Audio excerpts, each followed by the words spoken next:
Dear students, आज हम आपके जो विषय है वर्तमान भारतीय समाज और प्रारंभिक शिक्षा, उसका जो टॉपिक है global warming and climate change, ये पढ़ेंगे, या जिसको भूमंडलीय ताप वृद्धि या जलवायु परिवर्तन भी कहते हैं। तो सबसे पहले हम पढ़ेंगे ग्लोबल वार्मिंग, उसके बाद हम पढ़ेंगे क्लाइमेट चेंज। हम ये पढ़ेंगे कि किस तरह से ग्लोबल वार्मिंग की वजह से क्लाइमेट चेंज या जलवायु में परिवर्तन हो रहा है। तो सबसे पहले हमें ग्लोबल वार्मिंग जानना ज़रूरी है। तो ग्लोबल वार्मिंग के भी पहले ये जानना ज़रूरी है कि जो भूमंडलीय ताप वृद्धि है, ये जानने से पहले हम ये जानेंगे कि भूमंडलीय ताप क्या होता है, या जिसको हम ग्लोबल टेम्परेचर कहते हैं, वो क्या होता है।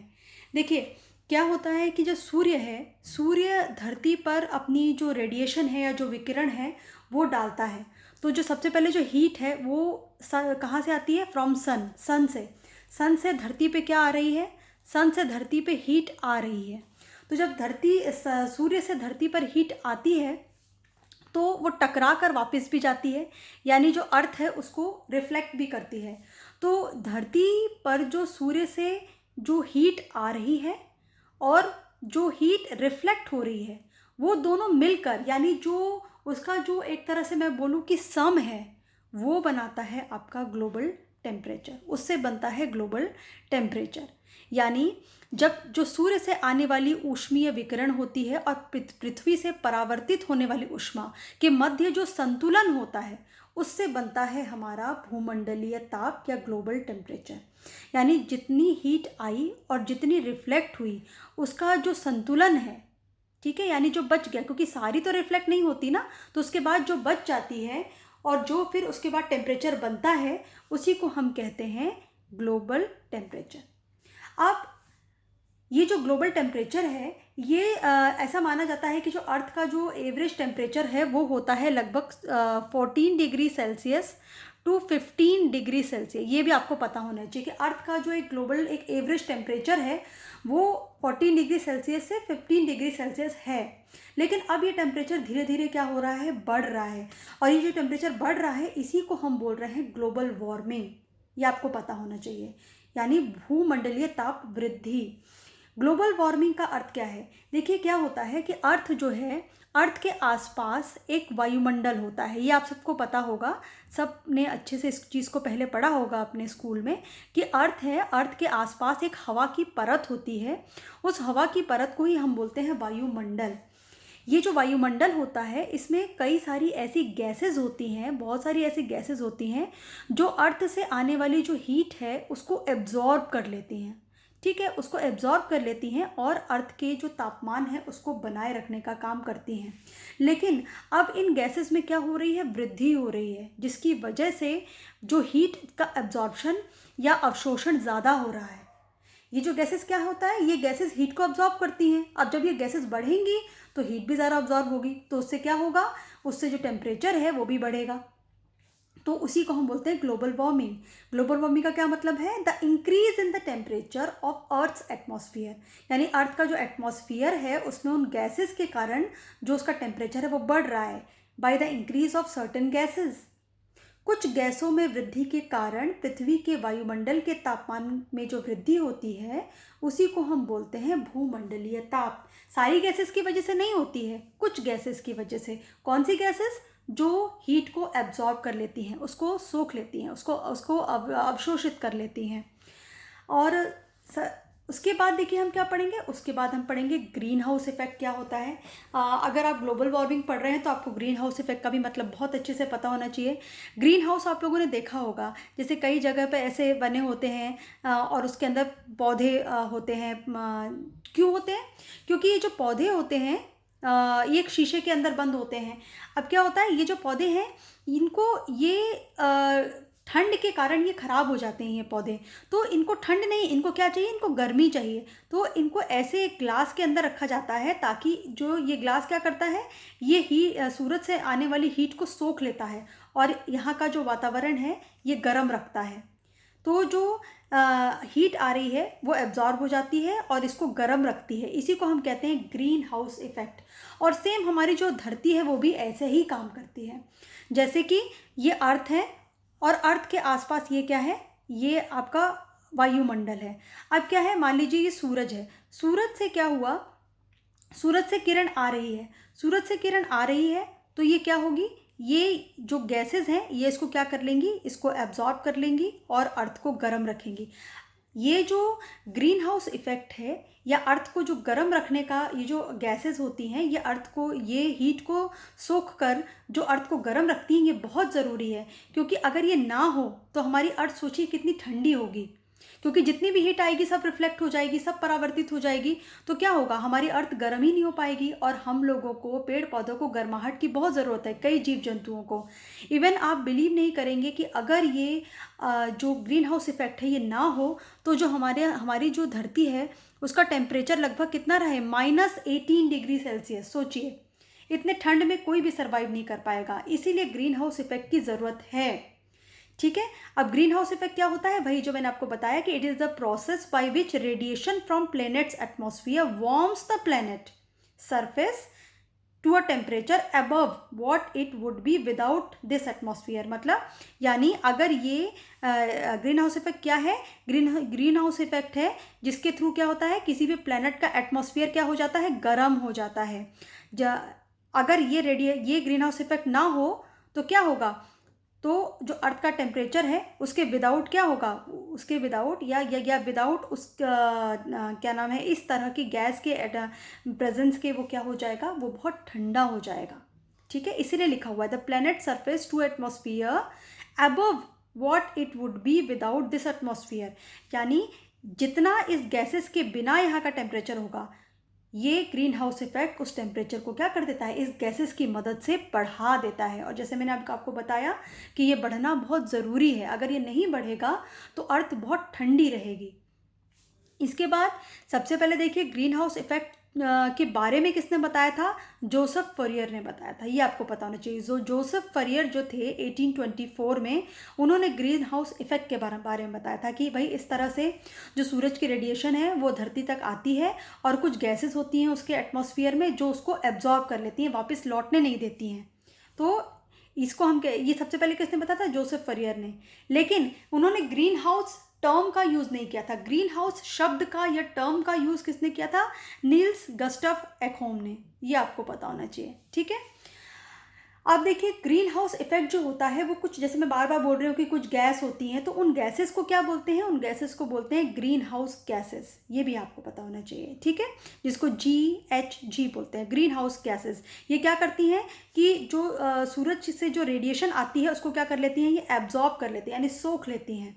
ये गैसेस का एग्जाम्पल अगर हम देखें तो एक वाटर वेपर, यानी जिसको हम H2O बोलते हैं, जलवाष्प, कार्बन डाइऑक्साइड जो सबसे भारी गैस होती है, CO2, मीथेन जो एक तरह का हाइड्रोकार्बन है, नाइट्रस ऑक्साइड, N2O, ये सारी कुछ गैसेस हैं जिनको हम ग्रीन हाउस गैसेस कहते हैं। क्यों ग्रीन हाउस गैसेस कहते हैं, क्योंकि ये धरती के बाहर के वायुमंडल में रहकर ये अर्थ तक आने वाली हीट को वापस जाने नहीं देती है, उसको कुछ मात्रा में सोख लेती है और अर्थ को गर्म करने का काम करती है।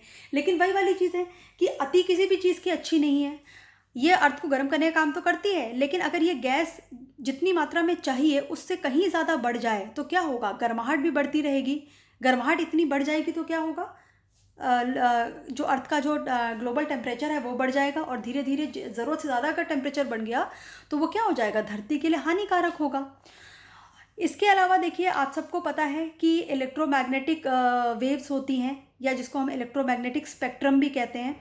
इसमें क्या होता है, अगर आपने कभी पढ़ा हो तो इसमें रेडियो वेव्स होती हैं, माइक्रोवेव्स होती हैं, इंफ्रारेड होती है, बीच में विजिबल लाइट होती है, अल्ट्रावायलेट होती है, एक्सरेज होती है, गामा रेज होती हैं। ये सब रेज होती हैं, ये सब एक तरह से इलेक्ट्रोमैग्नेटिक स्पेक्ट्रम का पार्ट है। लेकिन हमें इन सब से कुछ लेना देना नहीं है। हमारा जो लेना देना होता है वो होता है विजिबल लाइट से।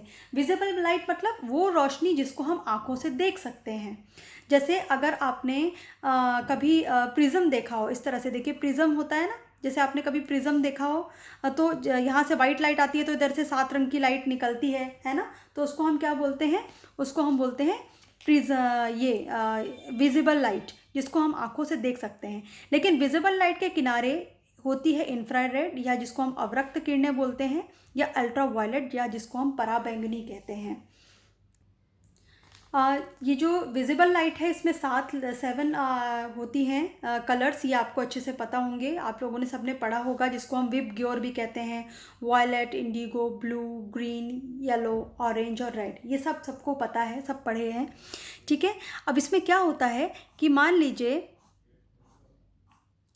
लीजिए ये जो है ये 7 कलर्स हैं, ठीक है। इस 7 कलर्स में वायलेट है, वायलेट से लेके पूरा, और लास्ट में रेड है, ठीक है। अब क्या हुआ कि एक साइंटिस्ट थे, उन्होंने क्या किया, वो हर कलर का तापमान चेक कर रहे थे। एक बार उन्होंने सोचा कि मैं हर रंग का तापमान चेक करता हूँ, यानी वायलेट का भी, इंडिगो का भी, ब्लू का भी। फिर जब वो यहाँ तक पहुँचे रेड के बाद, तो उन्होंने देखा कि अरे यहाँ जब उन्होंने थर्मामीटर रखा तो यहाँ पर भी तापमान आ रहा है, यानी ये लाइट हमें दिख नहीं रही है या ये रंग हमें दिख नहीं रहा है, लेकिन गर्माहट तो इसमें भी है। तो इसको क्या बोला गया, इंफ्रारेड बोला गया, इंफ्रारेड। वैसे ही वायलेट के बाद भी है, इसको हम कहते हैं अल्ट्रा वायलेट, जो हम अपनी आँखों से नहीं देख सकते, यानी अपनी नेकेड आई से नहीं देख सकते, लेकिन हाँ, हम इंफ्रारेड की गर्मी को महसूस ज़रूर कर सकते हैं। जैसे आप किसी भी चीज़ की हीट को, जैसे आप आग के पास बैठे हैं, आपको आग दिख रही है लेकिन हीट तो नहीं दिख रही है ना, गर्माहट आ रही है लेकिन गर्माहट दिख नहीं रही है, तो वो किसकी वजह से हो रहा है, इंफ्रारेड। इंफ्रारेड को हम देख नहीं सकते हैं। वैसे ही क्या होता है, बिल्कुल ये मैंने एक छोटा सा डायग्राम बनाने की कोशिश की है, आपको शायद इससे थोड़ा सा और अच्छे समझ में आए। जैसे ये सन है और ये अर्थ है। सन क्या कर रहा है, यहाँ से इसी तरीके से, जिस तरह से ये जो लाइट है, ये सारी अपनी लाइट यहाँ पे वो फेंक रहा है। ये लाइट कौन सी है, वही जो हमें 7 लाइट है, जो विजिबल लाइट, जिसको हम आंखों से देख सकते हैं। लेकिन इसके इस तरफ क्या है, एक तरफ अल्ट्रा वायलेट है और एक तरफ इंफ्रारेड या अवरक्त किरणें हैं। अब अल्ट्रा वायलेट तो क्या होता है, अब देखिए ये अर्थ है, अर्थ के आसपास वायुमंडल होता है ना, अर्थ के आसपास वायुमंडल होता है, वायुमंडल में ओजोन परत होती है, ये भी सबको पता है, ठीक है। जब अल्ट्रा वायलेट किरणें आती हैं तो ओजोन की लेयर क्या करती है, इसको वापस टकरा के वापस भेज देती है, काफ़ी हद तक ये इसको अंदर नहीं जाने देती, और क्या करती है, इसको वापस भेज देती है, रिफ्लेक्ट कर देती है। अब ये जो इंफ्रारेड होती है, ये क्या करती है, ये अंदर तक आती है, लेकिन अंदर तक आने के बाद जो अर्थ है, अर्थ की सतह जो होती है, ये इसको क्या करती है, ये इसको भी वापस भेजती है, इसको भी वापस भेजती है। लेकिन क्योंकि यहाँ पर जो वही वाली सी चीज़ें हैं सारी, CO2, N2O और ये सारा जल वाष्प, और ये क्या नाम है, जो आपकी क्लोरोफ्लोरोकार्बन, और ये सारी जो गैसेस होती हैं, ये क्या करती हैं, इनको, जिनको हम ग्रीन हाउस गैसेस कहते हैं, वो इसको एब्जॉर्ब करके यहीं पे रोक लेती है वापस से। यानी ये वापस यहाँ तक तो पहुँची, लेकिन ये क्या हुई, ये रुक गई, यहीं पर ही रुक गई। तो इससे क्या होगा, ये इंफ्रारेड यानी जो गर्माहट देती है, ये यहीं पर ही रुक गई, जिसकी वजह से क्या हो रहा है, अर्थ का एटमॉस्फेयर गर्म रह रहा है। लेकिन आप सोचिए कि अगर इन जो वो है, इन गैसेस की मात्रा बहुत बढ़ जाए, अगर बहुत बढ़ जाएगी तो क्या होगा, तो जो जितनी भी लाइट आ रही है वो वापस, जितनी भी हीट आ रही है वो वापस होने की बजाय यहीं जमा होती रहेगी। गैसेस, जितनी ज़्यादा गैसेस उतनी ज़्यादा हीट। तो उससे क्या होगा, इससे हमारा जो अर्थ के आसपास का जो वायुमंडल है, वो गर्माहट उसमें बहुत बढ़ती जाएगी। इसी को हम कहते हैं ग्लोबल वार्मिंग, कि हमारे जो अर्थ है उसका क्या हो रहा है, वो ग्रीन हाउसेस गैसेस जो हैं उनकी संख्या बढ़ने के कारण, उसकी मात्रा बढ़ने के कारण क्या हो रहा है कि जो हमारा जो अर्थ का वायुमंडल है वो गर्म होता जा रहा है। अब देखिए, जो हीट आती है अर्थ तक, जो सन की रेडिएशंस आती हैं अर्थ तक, उसका क्या होता है, यहाँ पे देखिए, ये आप लोगों की बुक में भी एक्सप्लेन किया हुआ है, वहीं से मैंने इसको नोट किया है।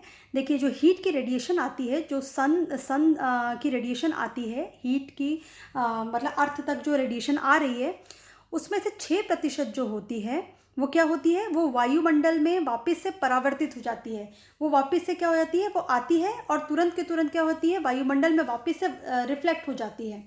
27% बादलों द्वारा और 2% पृथ्वी की सतह द्वारा रिफ्लेक्ट हो जाती है। यानी जो 35%, यानी ये तीनों मिलकर 6, 27 और 2, ये मिलकर कितनी हुई, 35% जो ऊर्जा है वो सीधे परावर्तित हो जाती है, आती है और तुरंत वापस लौट जाती है। किसके थ्रू, वायुमंडल के थ्रू, बादलों के थ्रू, और पृथ्वी की सतह पर आते ही वापस लौट जाती है। लेकिन जो बची हुई 65% होती है, उसका क्या होता है, उसमें से जो 14% है वो वायुमंडल द्वारा अवशोषित हो जाती है। यानी 6% तो क्या हो गई, वो वापस पहुंच गई, लेकिन जो 14% है वो वायुमंडल द्वारा अवशोषित हो जाती है। जो अभी हमने वायुमंडल देखा उसकी बात करी। और 51% क्या होती है? 51% ऊष्मा पृथ्वी की सतह को प्राप्त होती है, जो धीरे धीरे अवरक्त विकिरण रेडिएशन के रूप में वायुमंडल से निकल जाती है। यानी जो 51% ऊष्मा है वो सब चीज़ों से छनते हुए, यानी वायुमंडल से को पार करते हुए वो क्या होती है, वो अर्थ तक पहुंचती है। लेकिन फिर वो क्या होती है, वो रेडिएशन, यानी जो हमने इंफ्रारेड पढ़ा, इंफ्रारेड जो अभी हम देख रहे थे कि वो वापस लौट जाता है, यानी वो अवरक्त विकिरण के फॉर्म में क्या होती है, के रूप में वायुमंडल से बाहर निकल जाती है। लेकिन अगर वो गैसेस जो हैं, यानी ये जो अवशोषित करने वाली गैसेस हैं, ये अगर बढ़ने लगी तो क्या वो वापस लौट पाएगी? नहीं लौट पाएगी। इससे क्या होगा? इससे ये जो 51% और ये जो 14% है, ये क्या हो जाएगा, ये बढ़ता ही जाएगा, जिससे हमारी अर्थ का ग्लोबल टेम्परेचर बहुत ज़्यादा बढ़ जाएगा, जिससे हमें बहुत नुकसान होगा। और उसी से होता है क्लाइमेट चेंज। तो होपफुली आपको global warming, green house effect का अर्थ ठीक से समझ में आया होगा। और अभी नेक्स्ट में हम लोग पढ़ेंगे कि इस फील्ड में क्या क्या शोध कार्य हो रहे हैं और इससे जलवायु में क्या क्या परिवर्तन आ रहा है। Thank you so much.